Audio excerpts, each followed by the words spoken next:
Ce matin, j'avais décidé de faire une randonnée en montagne. En partant de chez moi, je savais bien que le temps n'allait pas être folichon. Mais j'ai quand même tenté, j'ai quand même décidé. Et ce matin, en me levant, il pleuvait déjà. Mais ce n'est pas grave. J'ai laissé passer 2 heures et dès qu'il y a semblé un petit peu de calme, je suis partie. Je suis partie joyeusement. Et puis j'ai marché pendant 20 minutes maximum, une demi-heure. Et là, la pluie a tapé, cogné, frappé. Et vous savez qu'en montagne, ça peut être dangereux. Au-delà du fait que ce soit dangereux, j'étais complètement mouillée, complètement trempée. Et donc les rigoles précipitantes autour de moi m'ont invité à rejoindre rapido illico la voiture. Seulement, un chemin de 20 minutes à l'aller peut paraître terriblement long au retour. Donc voilà, ça y est, je suis dans ma voiture avec une joie. Voilà, autour de moi, ça cogne, ça pète. Et puis, quel bonheur finalement d'être dans la voiture lorsque dehors il pleut. Il pleut tellement. Et en même temps, c'est beau. Voilà, je suis là à m'extasier sur le simple fait que je suis dans la voiture et que ça me donne une grande joie. Mais ce matin, quand je suis partie, j'en avais une autre. J'avais quand même une exaltation à me préparer. J'avais bien rangé mes chaussures, l'une bien rangée à côté de l'autre, quasiment parallèles. Et puis, je regardais un petit peu ça et là dehors, il n'y avait toujours pas de pluie. Alors j'ai mis mes chaussures, j'ai enfilé mon kawaii, ma deuxième peau, comme je pourrais dire, et puis je suis partie. J'avais juste pris quelques fruits avec moi, et juste de l'eau. Et j'étais partie donc avec mon téléphone pour faire des photos, pour les vidéos, pour moi.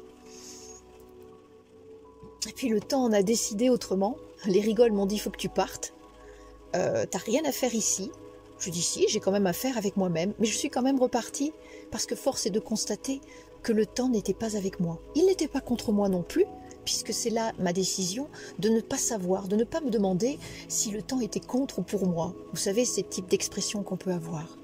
Et là, je suis dans la voiture, donc avec mon kawaii complètement trempé, comme une deuxième peau, les cheveux qui ruissellent, le short bien collé aux cuisses, les frissons avec une peau de canard, les pieds qui ne sont pas encore mouillés, de l'eau un peu dégoulinante sur les cheveux, le bout du nez rouge, mais contente d'être là.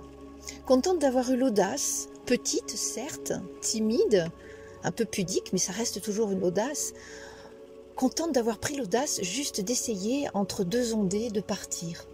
Parce que si j'étais restée à l'appartement où j'étais, à regarder le temps passer, et moi sans faire partie de cette histoire, je crois que j'en aurais eu des regrets.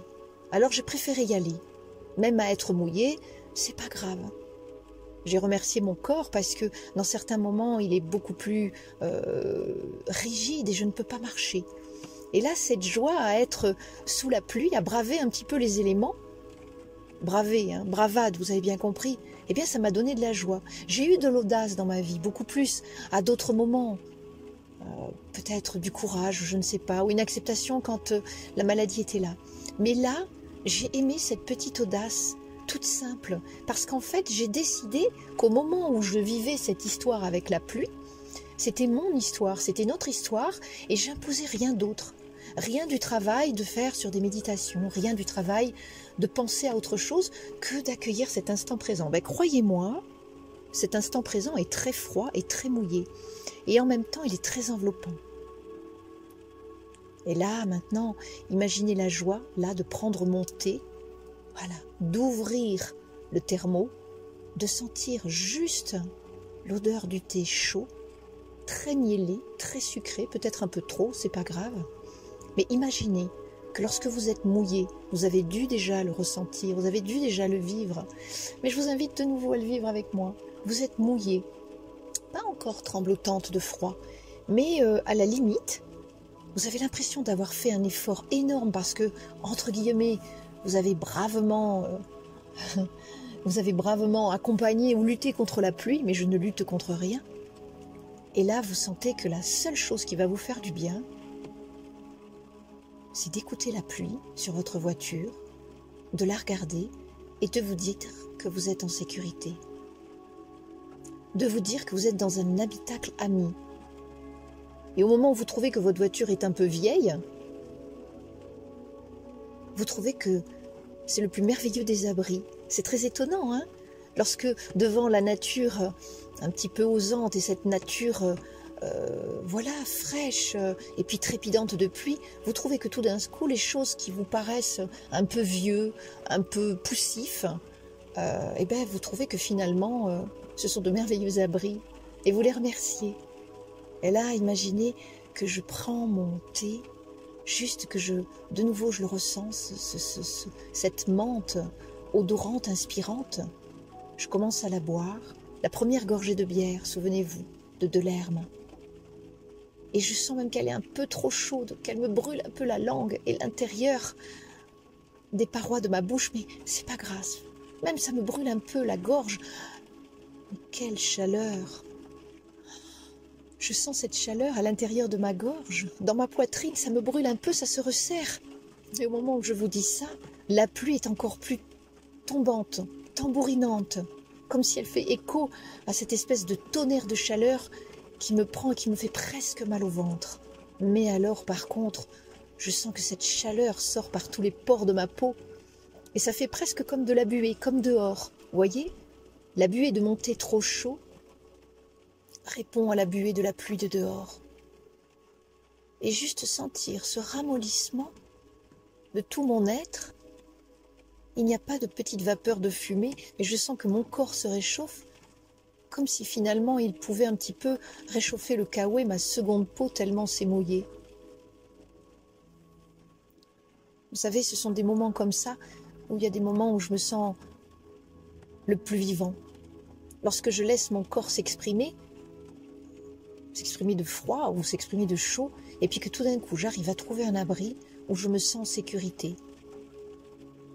Mais peut-être une sécurité illusoire, mais ce simple fait de sécurité, ce besoin premier d'abri, qu'est-ce que c'est merveilleux de combler ses besoins premiers déjà, juste répondre à ça dans son corps. Et là, je vais prendre la deuxième gorgée de thé, et mon corps se ramollit de plus en plus.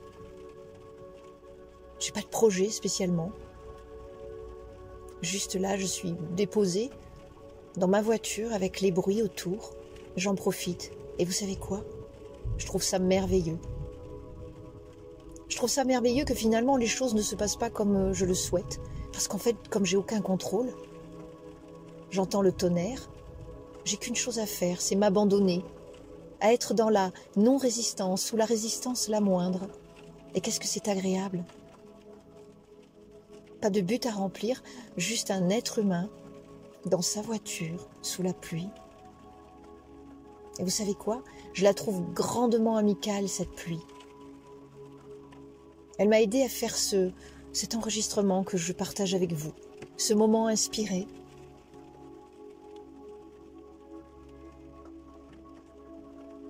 Je vous souhaite une première gorgée de thé, une deuxième gorgée de thé ou de café, quelque chose de réchauffant, quelque chose de non préparé dans un moment inattendu.